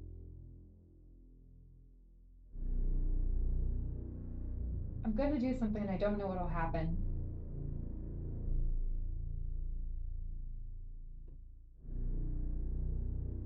I think I want to try to be a good friend. Can you get close to the exit so you can get out if things go sideways?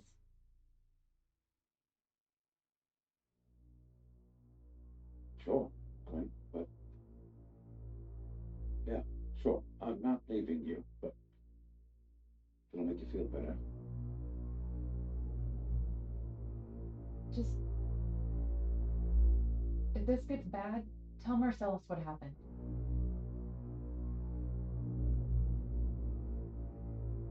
We'll both tell. Right.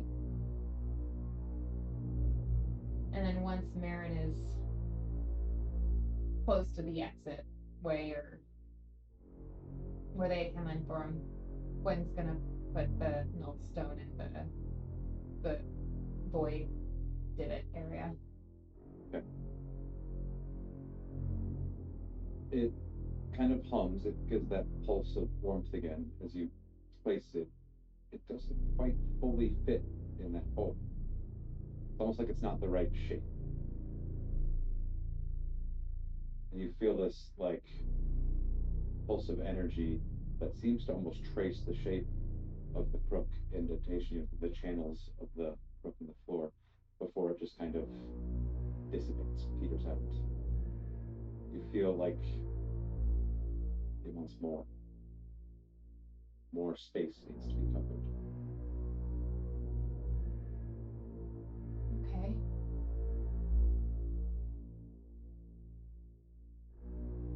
Okay. You can make a Arcana check. Yeah, we're gonna go with Arcana. Uh, 19 and 9. That's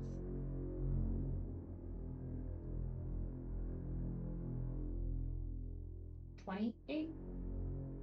Okay. Which is more than enough. You're starting to realize that the nullstone fragment needs to be ground into dust and sprinkled along the length of the channel of the crook.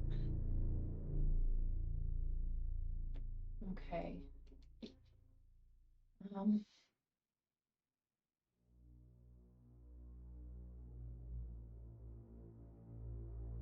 Quinn's gonna start looking around. How do I grind this? Where is there anything in here I can grind this with?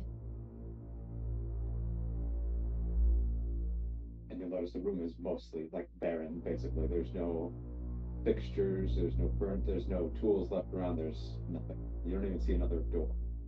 Just the one you came into.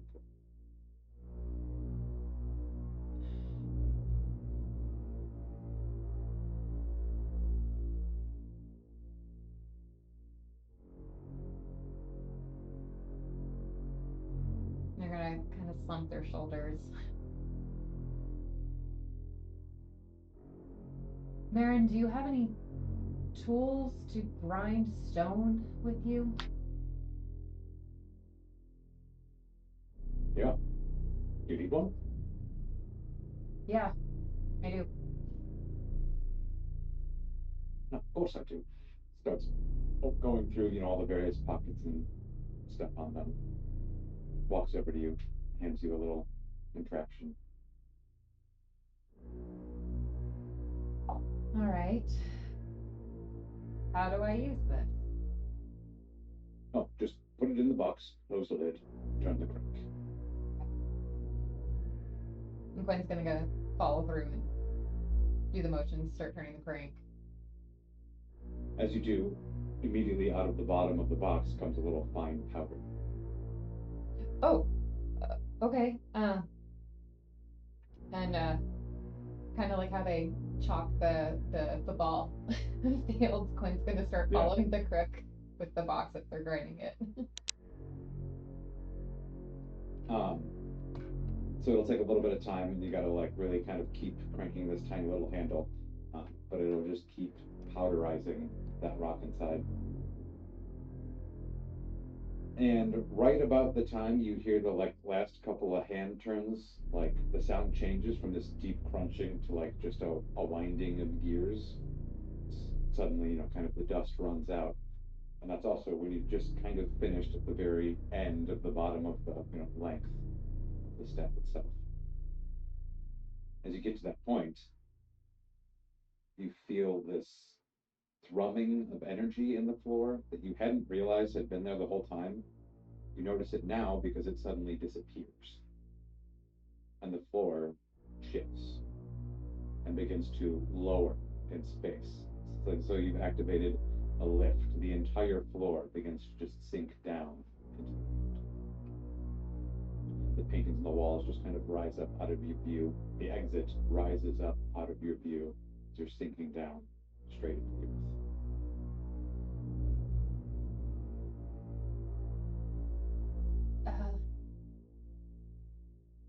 Okay.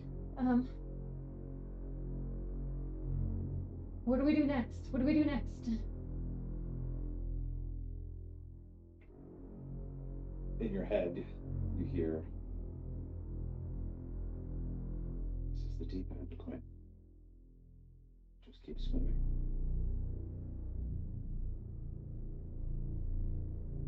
A minute or so passes by. The platform kind of comes grinding to a halt, revealing around you a wide, bigger than this last room, a wide octagonal chamber that seems to be kind of bathed in a quiet golden light, though you don't actually see any light sources. But it has that very familiar hue to it, much like the starlight that seems to be kind of bathing the city above. The walls are all draped in massive woven tapestries, their fibers embedded with these ancient symbols, the Rutherford family crest, and what looks to be maybe some inscriptions tied to the shepherd. Golden thread seems to form spiraling constellations against the black wall. At the chamber's center, in front of you, by only a few feet, stands a raised pedestal, carved of pale stone, flanked by three low steps, so it's almost like at the center of a dais in front of you. Upon the pedestal, standing upright, rests the Crook of the First Word. A twisted staff of blackened yew inlaid with golden thread that pulses faintly.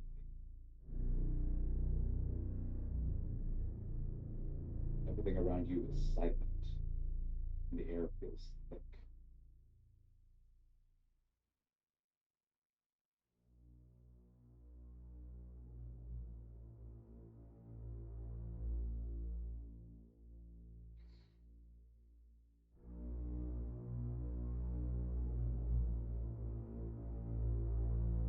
Quinn's gonna start to step forward, making their way toward the crook.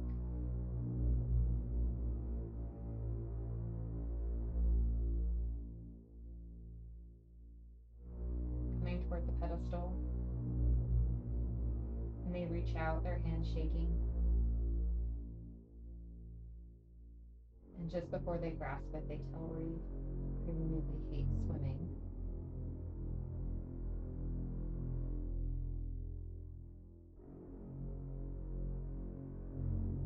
Just before your hand closes around the crook, Reeve says, "Wait.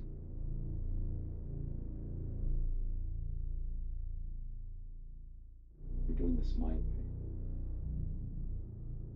Try your way. Check your notes.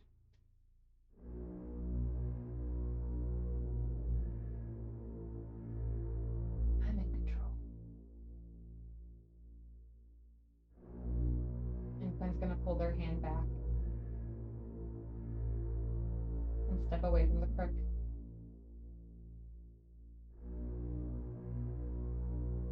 And they're gonna go into their bag again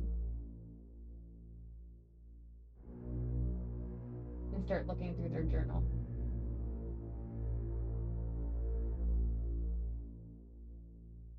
As you flip through your journal, a few of Marcellus's papers fall out also. You just kind of flip open in front of you. What sounded like, or what read like, gibberish and or nonsense before, in the context of the rooms you've encountered and the space you're in now, the images you've seen, start to make a little more sense. Some of the random phrases and notes from who knows how long ago and who wrote them in the first place, you can't even tell. some of them seem to discuss and dictate the procedures of hiding this chamber, magically securing it, and the practices that went into doing all of those things. What will finally stand out to you is mention of an incantation needed to take the crook without uh, tearing the veil. It mentions that there's either an incantation to be recited or a sincere personal truth that must be given.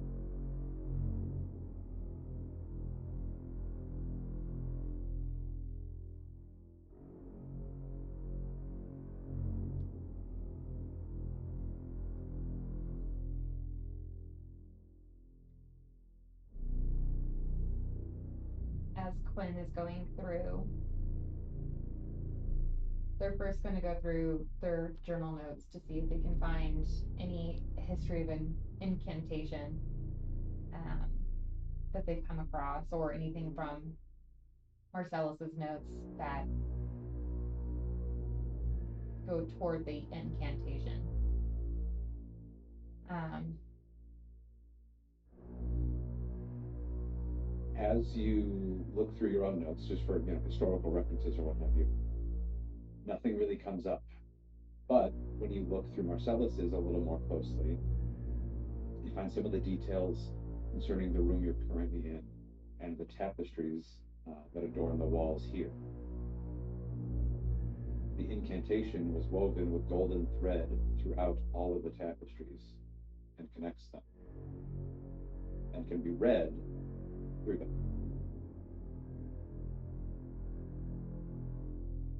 and Quinn's going to start to look around the room to see if they can find the golden thread and see what it says. Okay. Make an investigation check with advantage. And this is really just to try to understand what language it's written in and maybe find the beginning of the phrase. Because as you start looking at the tapestries, you notice every word, every letter is all threaded together, and it all flows and winds around images from fabric to fabric. Let's go ahead 20.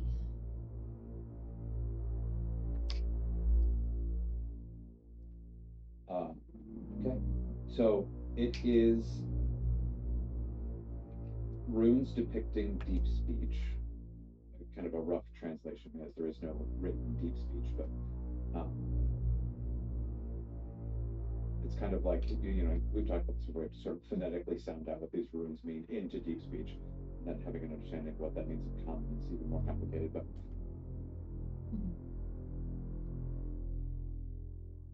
you find where you think the star probably is.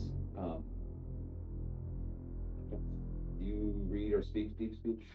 No, but once Quinn realizes that this is a language that they're not familiar with, they're going to go ahead and cast comfort. Okay. So it starts to make a lot more sense after you do that. Okay.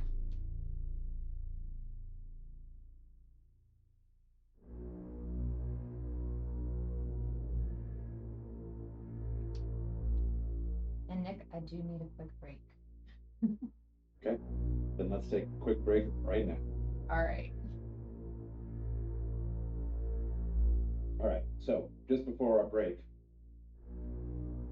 we were hoping to interpret this deep speech incantation that was seemingly woven into the fabrics of the tapestries lining this chamber.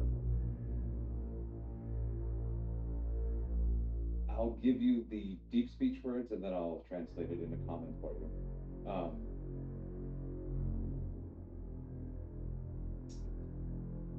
Yeah, I'll read it for you because this sounds silly. In deep speech, it is ikorbek ren utai zuranek kal ata. In common, Crook uncoil, stars reply. Open wide the silent sky.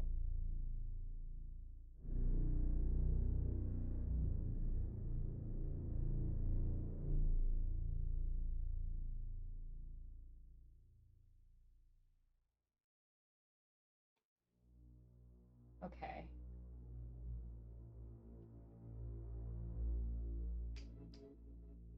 And as Quinn starts to decipher this, they're going to say the incantation.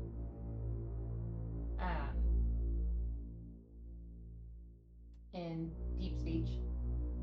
Unfortunately, my deep speech is not. Yeah. I don't need you to repeat it. You're good. I was like, not as eloquent or beautiful as Nick's. So. I'm just making up sounds, if I'm being totally honest, but glad it was convincing. So as you speak it aloud, that golden light, that kind of emanation that seemed like it was coming from nowhere, intensifies. You realize it's coming from the tapestries themselves. They were all kind of softly glowing, but it starts to grow stronger. And there's this warmth that comes with it all around you because you're essentially surrounded. And you hear a soft click from the middle of the room. And as you look back, the crook seems to be hovering ever so slightly above the pedestal it was resting, just gently floating in the air, waiting to be taken.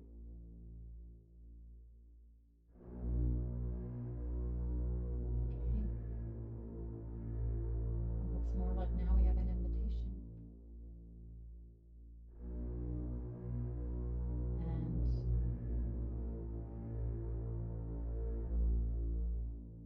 Quinn is going to approach again and reach out.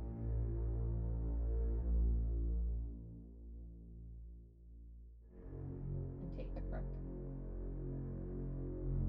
As your hand wraps around it, the tapestry directly in front of you dissolves into nothingness, kind of an arcane flash of light flurry. Behind it is a staircase leading down.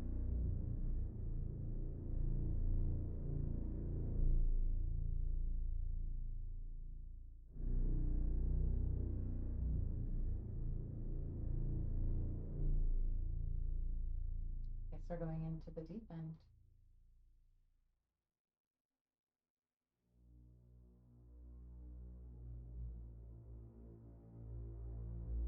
And Quinn's going to start to step forward toward the staircase. Okay.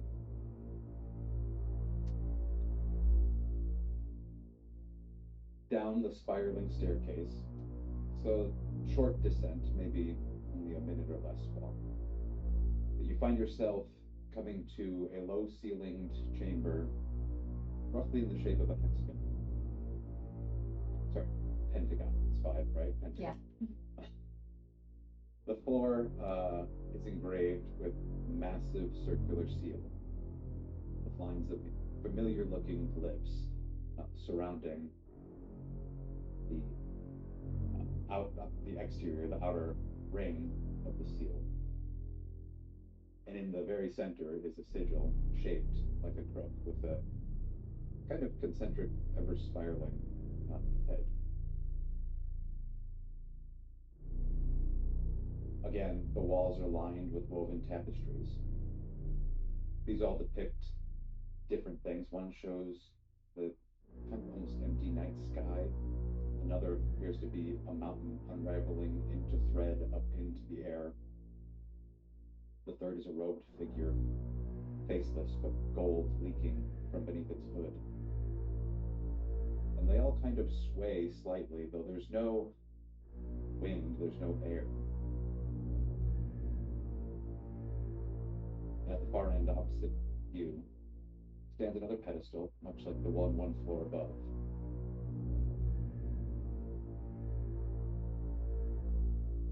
With a small slot in its center.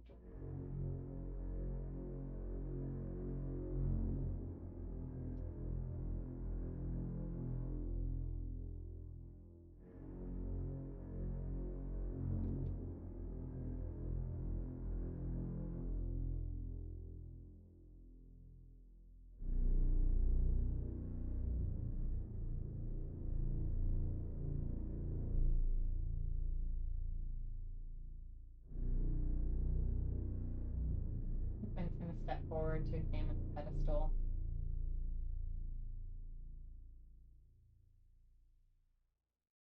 The headmaster did ask me once if I was the key or the door.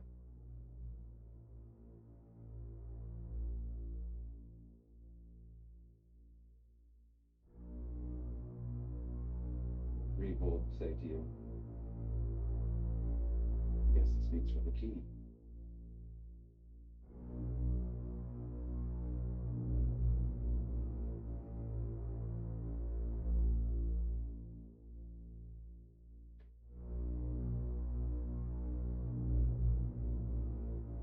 Do I recognize anything from the tapestries?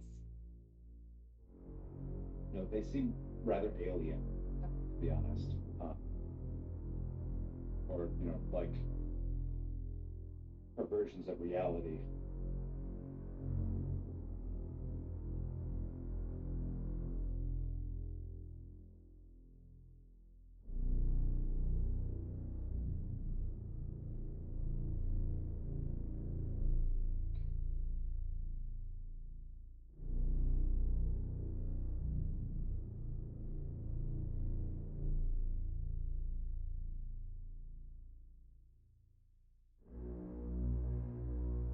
No. It seems like each time we get closer to breaking a seal,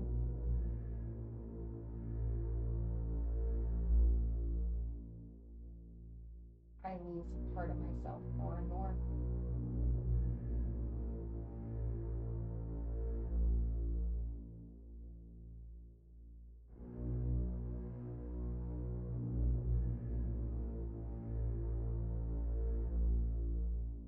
The veil between worlds seems to grow thinner.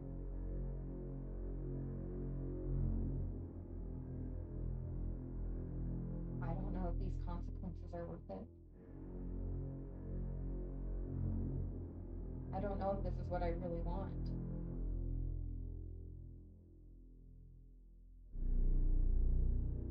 Don't you feel the strength that comes with it?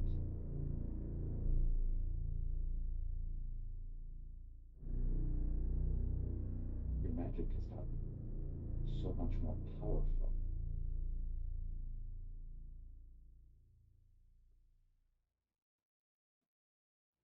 You have my memories now. You've seen what we can do.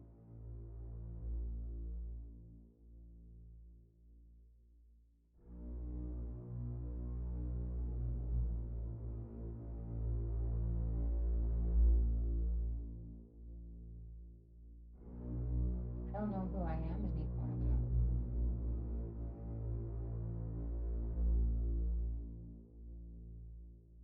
We are. You weren't always here, Reeve. But I am now.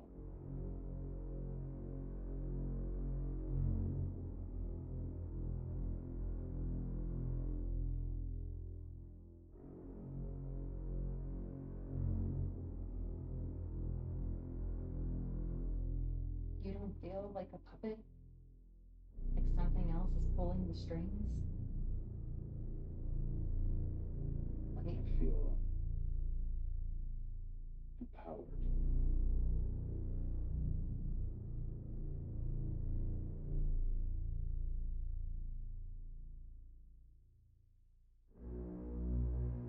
everything we touch just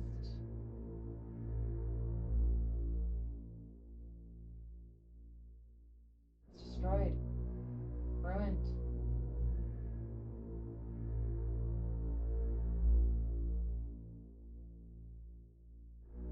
Not ruined. Changed. That's what you wanted, Quinn. You wanted change. Now we're making it.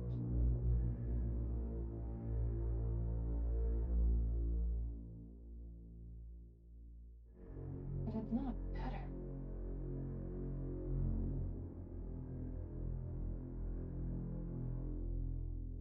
Change is difficult, Quinn.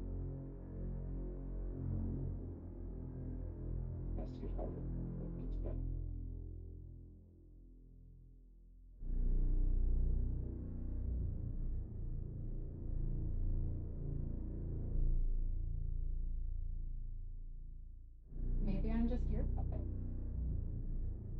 I really am lost. I'm not me.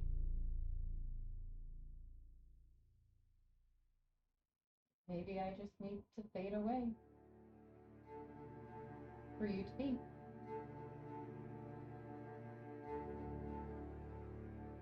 What you want, Quinn?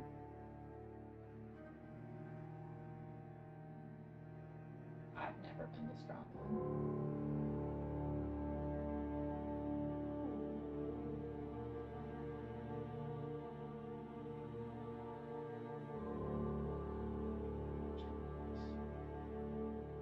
Make a charisma saving throw.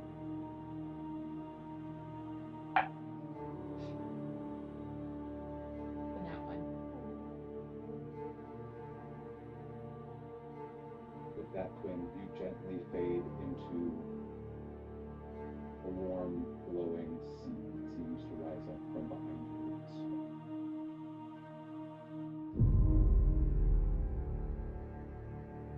Breathe, you step forward and insert the crook into the pedestal.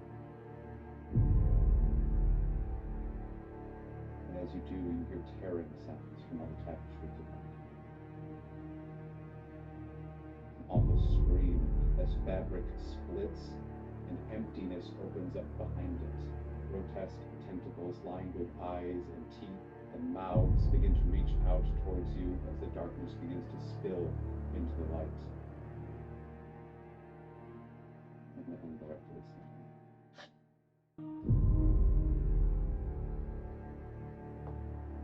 Sorry, I have two more push-up on your face.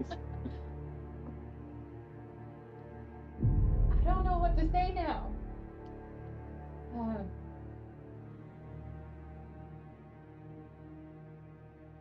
I guess we'll see when we're someone else. Yep. See you when you're someone else. Thanks for watching, everyone. We're going to talk about this in a little bit more detail behind the veil. See you all soon.